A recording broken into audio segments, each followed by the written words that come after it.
The airbase hummed like a living heartbeat beneath the dawn sky, where metal giants slept under tarps of mist. A single figure moved across the hangar floor, her hands polishing the cold skin of a jet that once carved through fire and fear. Above her, a pilot stepped into the light, unaware that the woman before him had already touched his life once, long ago, in a place where miracles were rare and survival was borrowed. But in this quiet morning, the past was about to open its eyes. The day unfolded with routine precision, clipboards, checklists, and the smell of fuel. Yet beneath the ordinary rhythm, something electric lingered. Ethan found himself watching the maintenance crew more than the machines. That woman's quiet certainty tugged at the edges of his mind, like a song he'd forgotten the words to. He couldn't explain why the sight of her hands on the aircraft made his pulse quicken, only that it felt like returning to a place he had once fought to leave behind. Voices over the intercom called pilots to readiness, but Ethan barely heard them. His mind replayed flashes of sand and fire, the chaos of that long-ago rescue. Every sound of the hangar seemed to echo that night's panic. He forced himself to breathe, to focus on the present, yet every breath carried the weight of unfinished gratitude.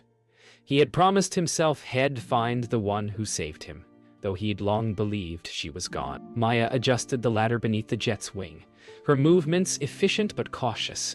Every clang of metal sent her back to another kind of noise, the kind that screamed and burned. She had built her new life around silence, around machines that didn't bleed. But today, something in the air felt different. The pilot's eyes on her back stirred memories she had buried deep enough to believe they died there. When Ethan finally approached, his voice was casual, a question about the aircraft's readiness. But beneath that tone, his heart raced with a strange urgency. As Maya turned to answer, her gaze met his fully for the first time. For a heartbeat, both felt the ground shift, as if the present moment had torn open and the past had spilled through. The hum of engines filled the silence between them. Sleep refused Ethan that night. Beneath the hum of barracks air conditioning, the past replayed itself in jagged fragments. The scream of engines, the taste of sand, the red haze of fire. He remembered running, falling, the world spinning in deafening silence. Then, hands, steady and sure, pulling him back from the dark. The same steadiness had seen in the hangar that morning. He sat up in the dim room, heart pounding with the certainty that the stranger from the hangar was no stranger at all. The flashback struck like lightning, a memory buried beneath years of discipline. Sandstorm whines roared through the crash site. The ground shook with distant shell fire. He saw the twisted wreckage of his jet and felt the crushing weight of his own failure. Somewhere through the smoke came a voice, calm, commanding, and fierce with defiance. He remembered the warmth of hands pressing against his bleeding side, and the whisper that told him to hold on. The memory deepened. He heard the Metis's voice again, clear, unwavering, cutting through chaos. She wasn't panicked. She was relentless. He could still feel her lifting him, dragging him through fire and shrapnel while her own sleeve burned. He remembered trying to see her face, but his vision had blurred. He had whispered something, a promise of gratitude, before the blackout swallowed everything. Now the voice and the woman in the hangar merged into one. Morning broke at the airbase, but the world felt distant to Ethan. Every sound, a wrench hitting concrete, a radio squawk, triggered echoes of war. As he walked toward the hangar, he carried the ghost of his past on his shoulders. The realization that the woman who once saved him now cleaned his aircraft filled him with both awe and guilt. He had lived years of glory under metals forged by her sacrifice. Maya didn't notice him at first. She was lost in her own rhythm, the steady motion of cleaning, the comfort of silence. But when Ethan's voice broke through, soft yet uncertain, she froze. There was something in his tone that carried recognition, though he said nothing of it. She turned slowly, her eyes meeting his again. For a moment, the roar of the world fell away. Both stood between two lifetimes, one of war, one of peace. and neither knew which one they truly belonged to. The following day carried a strange quiet through the base, a silence that wasn't peace, but anticipation. Ethan moved through it like a man chasing a whisper, waiting for the right moment to ask what he already knew. Yet when he saw her again, crouched beneath the wing of his jet, the words froze in his throat. There was something sacred about her stillness, the way she worked without expectation or recognition. He realized then that she wasn't avoiding the past, she was surviving it. One bolt and one breath at a time. He approached carefully, his boots echoing against the hangar floor. "You were a medic once," he said, not as a question, but as a quiet truth. She didn't look up. The silence that followed felt heavier than any answer. Finally, she spoke, her voice steady but distant, like a soldier still hearing the sounds of war long after it's over. "That was another life," she said. And with that, she returned to her work, her movements deliberate, as though each turn of the wrench kept old ghosts at bay. Later that afternoon, the hangar doors opened wide, flooding the space with blinding light. Ethan walked outside to clear his mind, but the air did little to settle him. Every sound, the hiss of hydraulic lines, the chatter of the crew, blurred into the background. All he could see was her, that calm defiance, that same fire he remembered in the chaos years ago. The truth sat in his chest like a locked grenade, waiting to detonate the moment he spoke it aloud. Inside the hangar, Maya paused her work and leaned against the wing, eyes distant. She remembered his face in that desert, the way he had clung to life when most wouldn't have. She hadn't known his name then, just the insignia on his sleeve and the blood on her hands. When the medevac took him away, she'd told herself that saving one meant losing another. She had stopped counting after that day. The war had ended, but the noise had never left her. As dusk settled, Ethan returned, unable to leave things unsaid. The hangar was quieter now, the kind of silence that makes confessions possible. He stopped a few feet from her and spoke softly. A name. A date. A date? Her hand froze mid-motion. When she finally looked up, her eyes were filled with a sadness deeper than words could touch. "You were the pilot," she said, and in that instant, both understood that the past they had fought to bury had just found its way back into the light. The storm rolled in without warning, gray clouds swallowing the base, thunder rumbling like distant artillery. Flights were grounded, engines silenced. Inside the hangar, the air felt electric, thick with words unspoken. Ethan found her there, sitting beside the landing gear, hands idle for the first time. When he spoke, his voice was softer than the rain tapping the roof. He didn't ask how she'd survived the war. He asked how she kept living after it. "So, well, no." She hesitated before answering, her voice low and even, like someone afraid the words might break her. "You don't," she said. "You just keep moving, so the ghosts don't catch up." Her eyes drifted to the hangar doors, watching lightning fracture the horizon. "I tried to save everyone," she whispered. But not everyone wanted saving. Ethan listened in silence, knowing every syllable carried the weight of men who never came home, including the one who'd been standing beside him that day. Once a while, Ethan knelt beside her, his voice almost breaking. He told her about the dreams, the explosions, the screams, the Metis's voice that had become both comfort and curse. For years he had tried to find that voice again, believing it belonged to a ghost. Now, knowing it was her, the guilt twisted deeper. "You saved my life," he said, "and I don't even know if I deserved it." The storm outside answered with thunder, as if the sky itself couldn't stay silent. She turned away, eyes fixed on the aircraft. "You think saving someone makes you a hero," she said quietly. "But sometimes It just makes you remember what you couldn't save. Her words carried no bitterness, only truth. Ethan wanted to speak, to apologize for living the life others didn't, but she stopped him with a glance.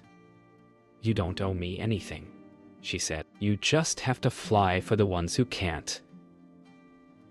Outside, the rain began to fall harder, drowning the silence in its mercy. The storm reached its peak as they stood in the open hangar, facing the world outside. Thunder rolled across the tarmac, echoing like a heartbeat they both recognized. Ethan finally spoke, his voice steady now. "Then I'll fly for them," he said. She nodded once, and for the first time, there was peace in her eyes. Not the peace of forgetting, but of acceptance. Lightning flared behind them, painting their silhouettes in white fire. For two veterans bound by one rescue, the storm had finally washed the blood from memory. Long after the storm had passed, Ethan couldn't rest. The hangar's silence haunted him. He needed proof. Something beyond memory, beyond coincidence. In the base's archive room, he sifted through mission logs and dusty drives. Hours blurred together until a file caught his eye. Operation Firestorm. Evac log. Sector 12. He clicked play, and the static began to whisper ghosts back to life. The grainy footage came alive, chaos frozen in pixels. Through the static, he saw the wreckage of his downed jet, the sand whipping sideways like ghosts of flame. A figure moved through the smoke, dragging an injured pilot by the shoulders. Even in low resolution, her stance, her movements, the set of her shoulders. It was her. The woman from the hangar, the medic from the fire. Time folded in on itself as truth hit like an airstrike. Ethan leaned closer, his breath shallow. The camera panned as medics loaded survivors onto a chopper. Then came a brief flash of her face. Younger, blood-streaked, determined. His throat tightened. It was her. He whispered the name softly, as though saying it might bring her back from that moment in time.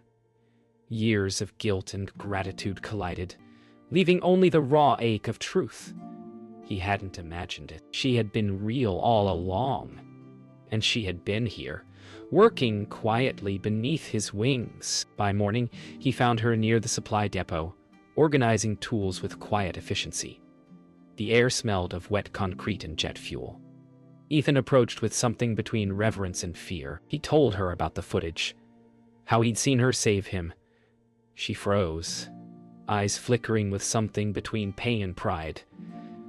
"I didn't save you," she said quietly. "I just didn't leave you behind." But her voice trembled, betraying the truth she had carried alone for too long. He stepped closer, his words slow, deliberate. "You couldn't have walked away that day," he said. "But you didn't."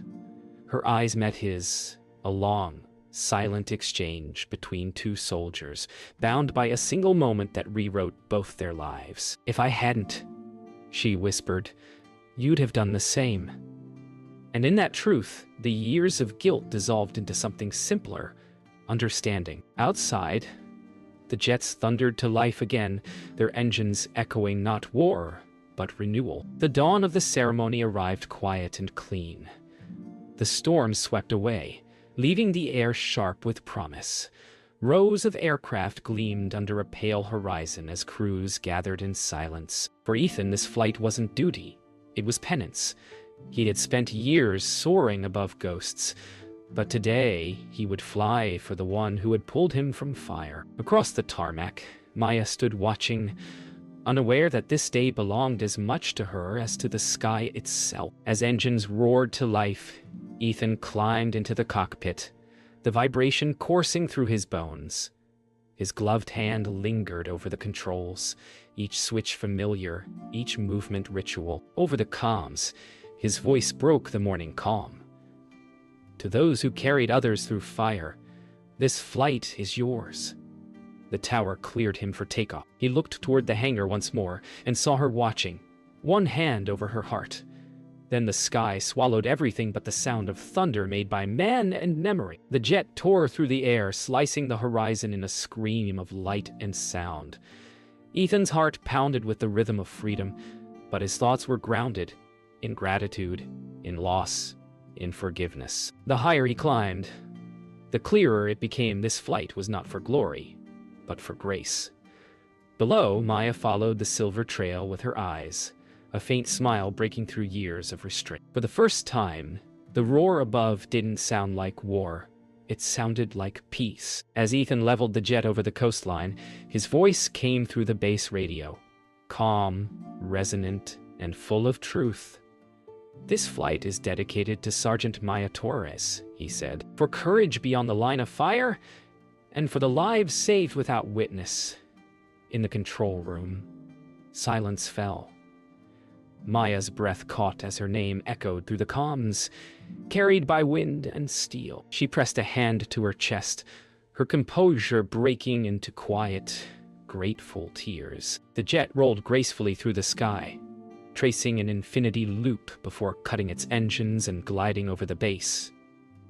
As it passed above the hangar, Ethan whispered a simple "thank you" into the open frequency. On the ground, Maya closed her eyes and listened, not to the engines, but to the sound of release. For both of them, the war was no longer a wound, but a memory, carried, honored, and finally forgiven. The airbase returned to stillness after the roar faded into sky. Mechanics resumed their work. Officers filed reports, and the morning sun stretched long shadows across the runway. But for Maya, the world had shifted. She stood at the edge of the tarmac, her reflection shimmering in a puddle where rain and jet fuel met. For years, she had carried silence as a shield.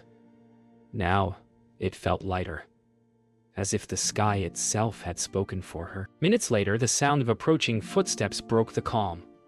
Ethan emerged from the hangar, helmet in hand, flight suit unzipped at the collar.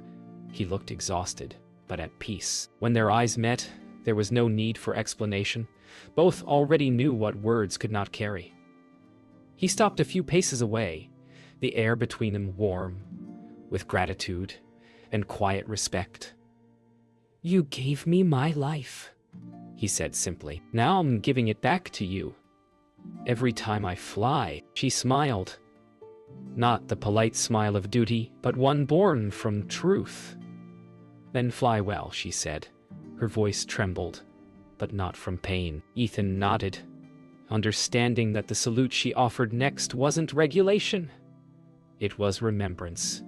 He returned it, his hands steady, his eyes wet. Around them the world moved again, but for one timeless instant, two soldiers stood together between the ghosts of yesterday and the peace of now. As Ethan turned toward the hangar, Maya looked up at the sky.